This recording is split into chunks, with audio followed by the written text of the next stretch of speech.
today. I got some stuff going on. I got a literally an entire day of filming, and I got some interesting meetings with some like a $1 billion company here in like a couple hours. This should be interesting. Yeah. That's light work for trucks. That's how you do it. Just start moving and grooving. I gotta get my ring light out so I can actually have some light. Lighting's not bad, but I kind of need to have better lighting. And I got my studio completely set up so I can't move things. Anyways, problems nobody needs to care about or hear about right now. But how's your day going? Everything's good?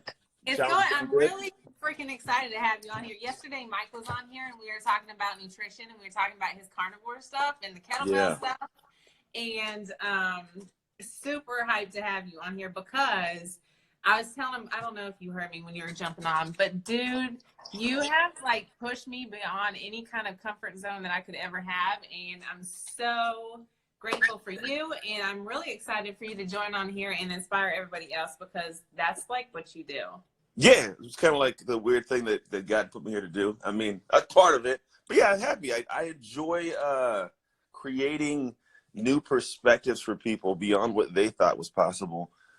And then having them live it and then be like, holy crap, I could do that too? Wow. And then life is good for everybody.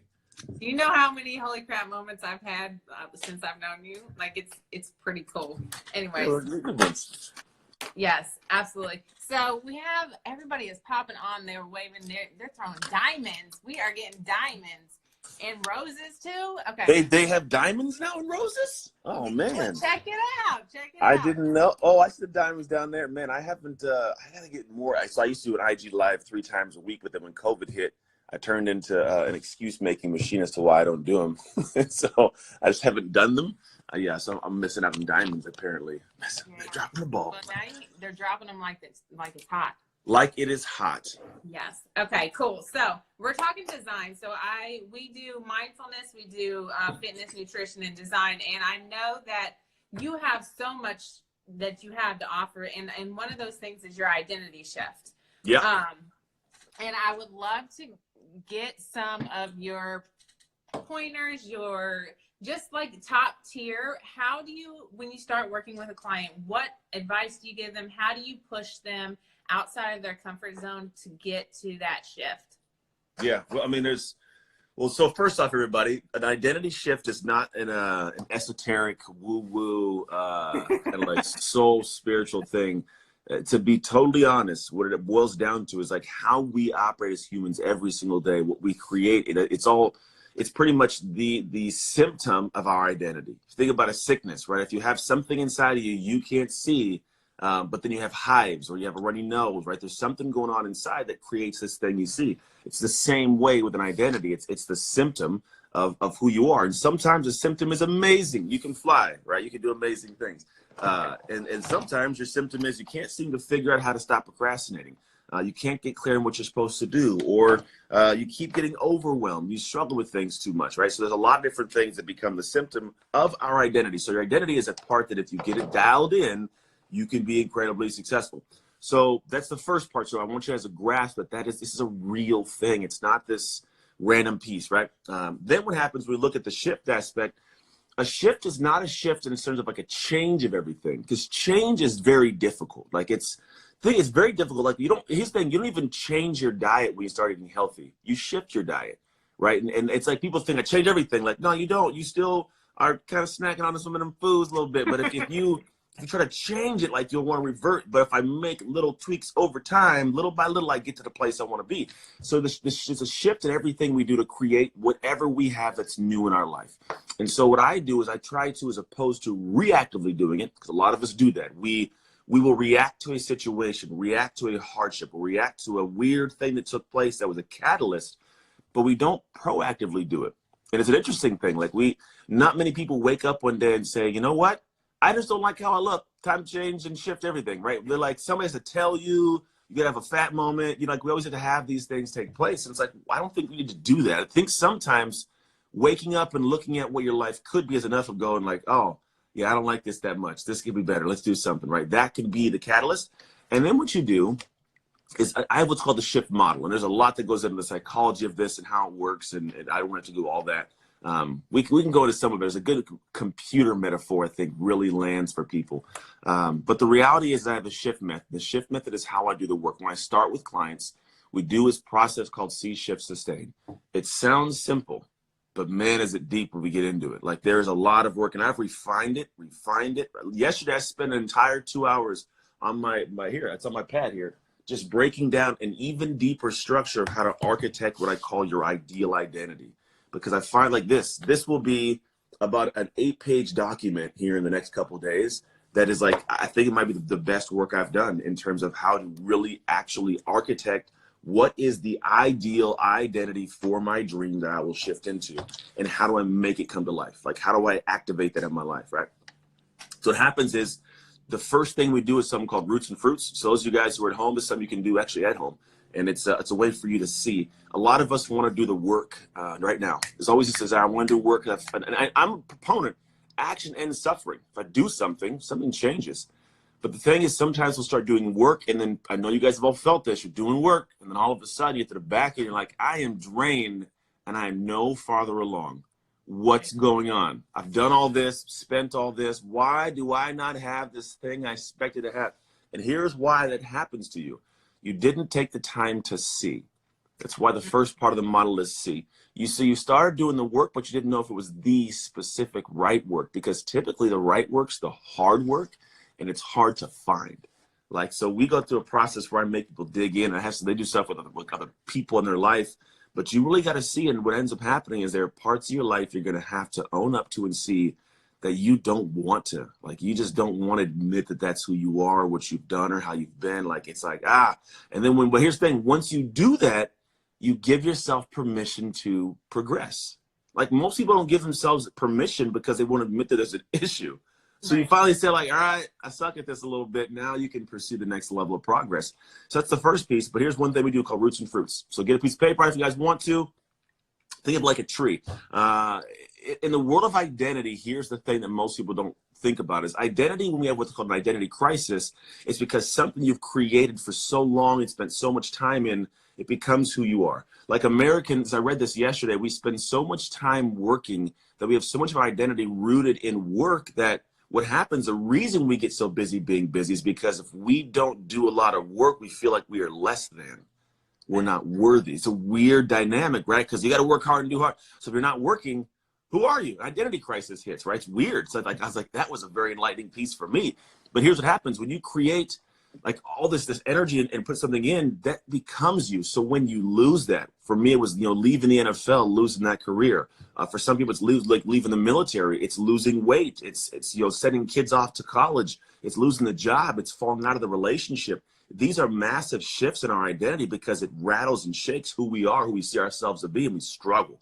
And so what happens is we're in this space, like you have to grasp at the seed phase. I got to be able to look at myself as like, it's like a tree. And that thing that goes away, it's like the fruit, right? It's like this career, this job, relationship, it fell away and it falls off the tree and it withers and dies. And I feel less than, I feel horrible.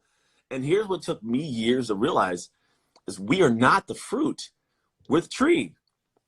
Like we created the fruit, you know what I'm saying? Like who you are as a human, you got in that relationship, you got that job, you got, that body, like that was, you were the one that did that, but because you lost the fruit, you stopped doing anything. So now guess what? The rest of the fruit of the tree dies. So then your relationship, so maybe the main relationship fell apart. So now I get out of shape and then I'm not doing good at work. And like all the fruit starts dying because you said, oh, I'm done. And you stopped giving nutrients to the roots of your tree. And so when I look at the roots and fruits, there's a reason I do what I'm about to do with you guys, is because it helps you clarify kind of what's going on in life. So my man Ken Johnson, we're gonna have some brunch later. It's not brunch, it's lunch, dinner. We're having dinner later. So here's how it works. When you look at the roots and fruits, a tree, if it's a tree of life and who you are, if the winds of life come blowing and the roots aren't rooted deep, the tree gets blown around. And if this happens to people in life, those who have not had deep roots and built some things, life comes and it blows them off in the middle of nowhere, and they're crazy people. And so the idea is like, how do I make sure I have deep roots and also create great fruits? I'm gonna talk to you about what the roots are and what the fruits are. Because if the roots are good, you can produce great fruit. So here's the roots. Those are you guys on the bottom. It's gonna be faith, family, health, friends, and emotional control. Faith, family, health, friends, emotional control. And what you do is you label each one of these from 1 to 10. 1 being the root is horribly short, 2 being the 10 being the root is super, super deep. And here's, I'm gonna break each one real quick down for you.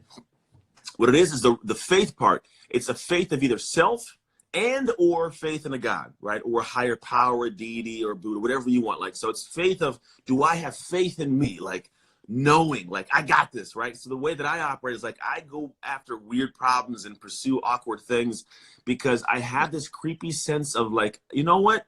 I'm going to encounter a problem. I know I'm going to encounter a problem, but I bring me to that problem, damn it. Like, we're going to get this figured out. And it's a different sense of faith of self that if you can learn to have this, you'll blossom, right? So that's part of it is, do you have a faith of self? Family. Do you have a base of family connection that empowers and fuels you? Because when your family's not right, nothing's right. Like, if I'm not good at home, nothing's good in the world. I can't even get on stage if my wife and I are fighting. Like, we have this rule. I'm like, I don't care what's going on. If we're fighting, you better fake it till you make it. Because when I get on that stage, I need you to know, like, I need to know, like, we're not fighting. And then as soon as I get on stage, you can fire back on, do what you want. Yeah. But before I go on, I need to know we're right at home. So it's like that family, right? Because then that's connected. All the stuff I go to create's good. So I got that family base, like my daughter, like and my kids. I know that they can go out into the world right now and they can kind of get picked on and people can poke and prod, but they come home and they know, like, no, we're dope at the house. Like, we're connected. Like, family's tight. So like they'll seriously go in the world and be like, there's this dumb little girl making fun of my hair. She's stupid. But it's like she can do it because she knows there's this base of family where she's got that rock. You know, when you know you got that arm behind you, you don't care if they're throwing pebbles at you, right? But if you're like, they're throwing stones and I got nobody to protect me, now you're scared. Yeah. So like the family base, right? Friends, the family you get to choose. Do you have good friends? Those who support you, that cheer for you, that root for you? Like, do you got the people in life outside of your family you can lean on? You got to have these people because they're the ones that are there when you have fights with the family. You know, they're the ones that are there when you have those dark moments, because that happens. Sometimes your family and you are not 100% tight, but you got to have the friends because it just creates this different bubble of life to like build into. It's also a base of your support. Then you have your health. If you have your health, you got a million dreams. If you don't, you got one, right? So it's, do you have the health to be able to hike, walk, run, enjoy things? Do you have the health to focus when it comes time to focus, to build your dream in the first place? Do you get to see the amazing views of life? Like I hiked a mountain recently. And a couple years ago, I hiked Pikes Peak. I've gone like, some areas in Yosemite. And in doing so, I'm like, man, there's just this reality that a lot of people don't make it up to the top, which means they don't get to see a great view of the world. And so the thing is, physically, if you don't have the physical ability to climb, you miss the physical view. But if you don't have the physical ability to work to climb in your life, you'll miss out on the amazing view for your life of the relationship, the career, the income, right? So you miss out on these aspects. So can you get to the point of having health for that? And the last one's emotional control. When emotions are high, intelligence is low. When we get mad, we say things. When we get happy, we buy things. Like, we do things when everybody's emotions, whatever they are, we're in weird spaces. So for me, it's, do I have the emotional control to, in an emotional moment, make a logical decision? Like right now, the whole country is so emotional that the logic is kind of down low. We're saying, doing things and pissing people off and everything's going crazy. And so it's like, when the emotion can subside, I can get to the place of having logic tied back in. But for us, a lot of us, we don't realize that it's mastering moments in our life that moves mountains. Like, we have these mountains of things that happen in life, and it's the moments that happen that we can't take back because we're in an emotional state. We do things that change our life. So if I'm in a space where I can have emotional control when somebody fires off or says something or something goes on, some people will ruin their life, their business, their relationship because they don't realize, like, damn, I shouldn't have said that. And then I said it, and then now I can't pull it back. You know, like, those things happen, right? I send the wrong inflammatory email back and forth, and I'm not breathing and saying, oh, how do I manage this? Because what you'll find, think about this, people, when you're around a person who is unsettled inside, you can feel it. Like, you can just, they're like, like they're icky, they're itchy. I don't know what it is. Yeah, it's right. So it's like, and those are the people who don't have good emotional control because they're just kind of like going off the whim of the world. What's going on? It's just like, you're making me anxious. I don't want to be around you. Go away. Like, people who are around me and they have to fill the space with noise. Like, they got to talk. If I'm there to talk to you, cool. But if we're just hanging out watching a soccer game, shut up. You know, like, I don't need you to be. So it's kind of this thing of when you are around people, like, are you the person who's settled inside? Because when you are, you have a sense of base and strength. You're not capricious, which means, it's kind of, we'll call bipolarish, like emotional swings. If you're even keel and steady, People like being around you. You have better connections. You have better friendships. You also make better decisions, which means you get better outcomes in your life. You're more cognitive in how you operate. So that's the base. If those roots are good, you can create great fruits. The fruits of life. Glad you asked, Liz. Let's go to work. So the top, you have the fruits of life. There's 5 of those fruits. I should do like this, the tree, the 5 fruits, right? We did the roots, got those in place. They're deep. Now we got the fruits. The fruits operate like this. Very simple. You have your career, which is, and this thing, same with fruits, you label it 1 to 10. How many fruits are, pieces of fruit are on this branch? Career, do you love the job you're doing? Because you're going to spend a majority of your life doing this damn thing. And if you don't love it, it's going to be something where typically people retire, and some ridiculous percentage of people die within the first 5 to 10 years after retirement. Because they're just doing something to get to the back end of life. Like, damn it, that's life. That is not just moments in passing by. It's not like checking a box. That's life you are living. So live it right. Choose a career you like. Finances. Are you finding ways to make money to do the things you want to do? Like, do you have the ability to increase your income if you want to? And if you don't want to increase your income, does what you do make enough money to do what you want to do, right? And if not, you got to stretch, which means you cannot get in the place of saying, I've done everything I can do. There's nothing more I can do. I'm working really hard. I'm just so tired. I get home from work and I just had a long day. Like, I don't give a damn. Either one of 2 things has to happen. You have to give up on the dream and accept where you're at and stop saying I want more, or make a decision to step out of that comfort zone and find a way to make more money. Pause and let that sink in. Somebody can let it sink in. Just the decision. It's just a choice. decision. It's choice, because we can choose to come home and watch Netflix, or choose to read the book, or to put the course out, or whatever. We can choose these things. But there's this good level of comfort that we run into so we can sleep well that night, of saying it's just too hard. Like, no, it's not. It's just too hard for the identity you have right now. But if you level that identity up, it's just your normalcy. It's just who you are. And lo and behold, things end up happening almost on autopilot, right? So like, that's the part of finances. Do you have that in place? Education's the next one. Are you consistently learning? And I don't mean always books. Are you learning from your own life? I got something I do every night called a waffle, and I'm extracting from conversations during the day thoughts and ideas to create content. I'm filming today, and these ideas don't come out of my butt right now. It's from the last few weeks of me listening to the world around me and taking notes of like, oh, someone said this, and I had this conversation, and a client did this, and I had this.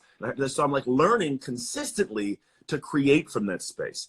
And then what happens is, if you find it, like how we operate as humans, nowadays, it's 2 things. One, it's who has the information, and then who executes on it. So if you don't have the information, you can't even execute. You're already cut off. You've got to get to the point of understanding, where can I learn? Where can I get the information? It's always right in front of you. People, you're having a moment right now to learn something, but are you learning it? Are you hearing it, or are you learning it, right? So education is a consistent thing. I mean, you can read books, read emails, listen to podcasts, listen to audiobooks, do that stuff. I always, like, it's odd. Every time this happens, I get a book, and I have these books in these situations where I'm like, I'm going to read that one day, and I don't read it for years.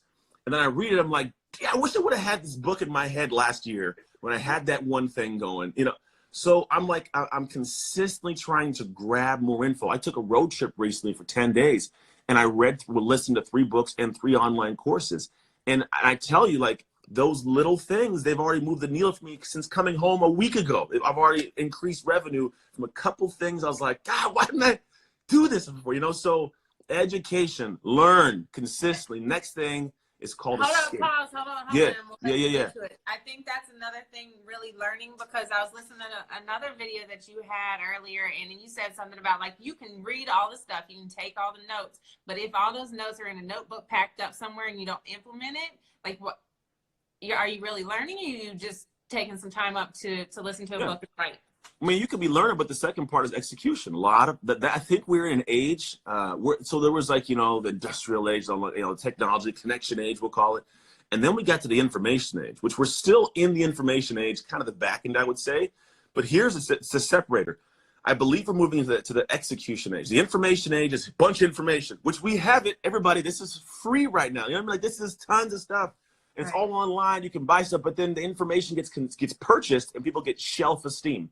I buy it, I purchased it, put on that shelf. Oh, look, I feel good about it. Oh man. And then I don't even do anything with it. So it's like this concept of, just because you have the information doesn't mean you'll be successful. We're now in the execution age. who is doing something with the info, and also who is doing this, who is getting themselves to a point where they've taken enough action to learn from their life to get information you'll never get until you're doing the do. Like, there's a journey you have to go down of execution, of creation, that provides more information than you can even put in words into a book, whether it's emotional engagement, it's a connection engagement, a conversation you would have never got if you didn't try this thing. So the education we're talking about is why it's beyond books sometimes. It's like, I'll read the book, it'll teach me this thing, and I'll go and try to execute on this thing, and I'll learn something on the path that I never could have learned until I was on the path. So execution is the age we're going into as more and more people realize that separation isn't information anymore. Used to be, because everybody was operating like the same tick, but the guy who had more information could operate faster. Now everybody has it. What are you going to do, right? You got to get stuff done. You got to be an action taker more now than ever in history, I think. And then you have the last one, which matters a lot to me. And I think when you have this one in place, it changes not only your life, everybody else around you. And that is what I call your LIFT. LIFT is an acronym that means life inside for triumph. Not to try, to triumph, right? It's like a hot air balloon. Like, what's that fire inside that lifts everything? What is your purpose or your why? And it's not easy to find this. I'm not saying you can wake up today and be like, I'm supposed to cook fries at McDonald's all my life. Like, that's not going to happen that way. What it ends up being is you start chasing your passions. Whatever lights you up right now, you chase the damn thing down. And I don't know what it looks like for you. Maybe it's writing, reading, creating, whatever it is. You start chasing it, and lo and behold, you'll be walking down the path towards your passions. You'll stumble into this pothole and be like, oh, there's my purpose. It just kind of, it happens across your life, but not if you're sitting at the bench at the beginning of the path. So you got to start walking down this path. And when you find that purpose and the reason why you do it, man, it turns into an extra gear you didn't know you had. To the extent of, like, not even that you work harder, but you work harder and it feels funner. It's a different space. Like, yeah, because like for me in my life now, I have a ton of joy doing this. This I love doing this. You can tell, like, you just beam out. This is fun. This is fun, right? So I found it out when I started chasing. Like, I used to have a gym, right? So NFL is my thing. I'm gonna do the NFL as much as I can, retire. Then God takes that away, takes my shoulder. I can't do that. I come home. I'm gonna open a gym. I'm gonna have the best gym in the world. I'm gonna retire. I used to say that I'm gonna retire at like 60 years old with like 5 or 10 gyms. Fast forward to like 6 years, I don't want to do this anymore. Like, you know, like, it wasn't my passion. So my passion died out. I started chasing the next passion, consulting. I'm gonna start consulting for large corporations, which I did. I started traveling, speaking, talking in large corporations. I'm like, man, I love this. This is cool. I get to take my insight, make really good money, go do this thing, and like, and then I was like, man, I like the talking part of this a lot more. Like, I was teaching fitness, but I want to share my life. So I happened across speaking. I'm like, man, I can go out and just talk about things that happen in my day and get paid. Oh, like, I want to do that. And then people get benefit, you know? So I started doing that. And then I realized, like, man, there's something more to telling my story, that there's something in my story that can be of use for people's life. Like, wow. So I can do something I love doing that people love that I do. And that was the ratchet over to where it became like, oh, and then now I love doing this, and I can work crazy. You saw, this is my schedule. Like, I don't even see, like, I cut off at 4, but this thing is packed, and it's nonstop. I don't even like the last 5 days. It's 7 a.m. straight to 5. It's hard work, but I love it. It's fun for me. I'm in my purpose place. Another thing with you, Trucks, and I think it's really important for everybody to know, like, you work your butt off, but at 5 o'clock, it's a wrap. Like, you have family that is a priority. Yeah, shut it all down. That. And it's so cool to see that interaction. Yeah, we have fun, man. We shut it down. I may take away the computer, but usually, like last night, I got done at 6, and the computer stayed in my office. And I even put my phone down somewhere and didn't even touch my phone. We watched some weird TV shows. I had the kids last night. I had them watch Adventures in Babysitting from 1987. That's a good movie. I told him, I was like, I even made my 15-year-old get out of his room and come watch. He's like, really, Dad? Like, yeah. Right. And at the end, I was like, was it good? He goes, yeah. Don't give him too much credit, right? Yeah.